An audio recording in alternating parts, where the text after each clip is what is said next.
Did Adolf Hitler really die on April 30th, 1945? 6 years of suffering, sacrifice, and death.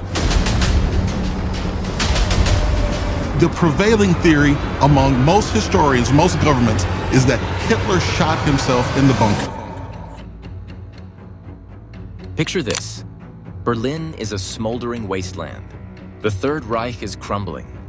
Deep in a bunker beneath the chaos, the man behind unimaginable atrocities is said to have ended it all.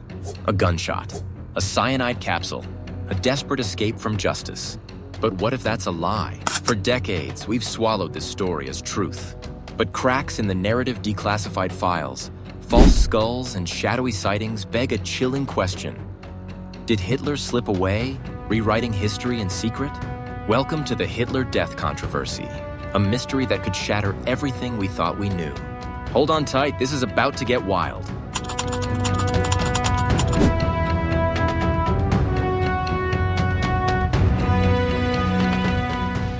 The official story is simple. Hitler and his wife, Eva Braun, took their lives in the Führer bunker as Soviet forces closed in. Their bodies were burned, their ashes scattered. Case closed. But whispers of doubt have lingered for nearly 80 years. Declassified documents, eyewitness contradictions, and bizarre sightings have fueled a question that refuses to die. Did Adolf Hitler escape? And if he did, what does that mean for the history we thought we knew? Let's start with the official narrative. According to German witnesses, Hitler shot himself in the head while biting a cyanide capsule. Eva Braun took cyanide as well. Their bodies were doused with petrol and set ablaze in a crater outside the bunker. The Soviets found the remains, identified them through dental records, and that was that. But here's where things get murky. First, the physical evidence. The Soviets claimed they found Hitler's charred remains, but the skull fragment they used to confirm his identity? In 2009, DNA testing revealed it belonged to a woman under 40, not Hitler. The dental records? Conveniently, they were based on descriptions from Hitler's dentist, who was captured by the Soviets. No independent verification. And the witnesses? Many were loyal Nazis, desperate to protect their leader or themselves.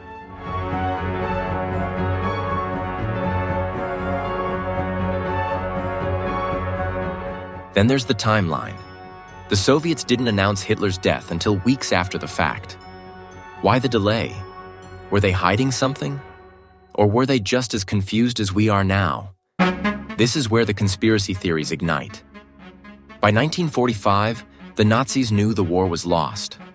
Operation Paperclip saw scientists smuggled to the West.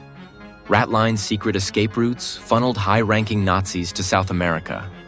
Argentina, in particular, became a haven. Perón's government was sympathetic to Nazis, and remote regions offered perfect hideouts. Could Hitler have been among them? Here's where it gets jaw-dropping. Declassified FBI files from the 1940s reveal hundreds of reports claiming Hitler was alive.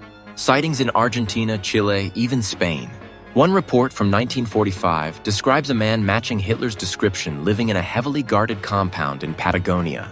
Another claims he was spotted in a Buenos Aires cafe, clean-shaven but unmistakable. The FBI took these seriously enough to investigate. Why?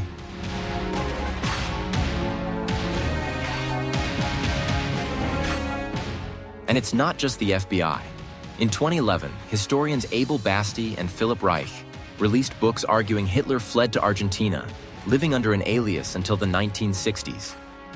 They point to U-boat logs, witness testimonies, and even photos of a man who looks eerily like an aged Hitler. Could these be coincidences?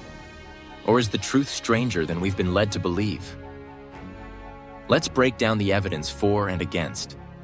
On one hand, the bunker story holds up if you trust the witnesses and the Soviet investigation. Hitler was 56, in poor health, and obsessed with avoiding capture. Suicide fits his psychology. Plus, the chaos of Berlin would have made escape tricky. But the escape theory? It's not as crazy as it sounds. Nazi escape networks were real. U-boats were unaccounted for. And Argentina was a known safe haven. If anyone had the resources to pull it off, it was Hitler.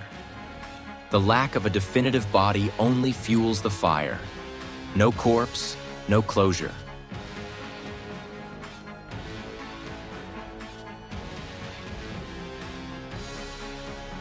Some even speculate he made it to Indonesia or the Middle East, where post-war alliances with former Axis powers could have sheltered him. Each theory is wilder than the last, but they all hinge on one question. Why would the world cover this up? If Hitler escaped, the implications are staggering. Did the Allies know and let him go to avoid a prolonged manhunt? Did the Soviets suppress evidence to claim victory? Or was the truth buried to prevent neo-Nazi movements from rallying around a living Führer? The stakes are high because if history got this wrong, what else don't we know? Here's what we do know. The skull wasn't his. The witnesses were unreliable. The FBI was chasing leads for years, and Argentina was a Nazi bolt hole. Is it possible that one of the most evil men in history slipped through the cracks, laughing at the world from a villa in the Andes? Or is this all just a distraction, a way to keep the ghost of Hitler alive in our nightmares? The Hitler death controversy isn't just about one man's fate. It's about trust in history, the power of secrets, and the stories we tell ourselves to make sense of the past. Did Adolf Hitler die in that bunker? Or did he rewrite his own ending, leaving us to chase shadows? I want to hear from you. Drop your thoughts in the comments. Share this video if it made you question what you thought you knew. And subscribe, because we're diving into more mysteries that could change everything.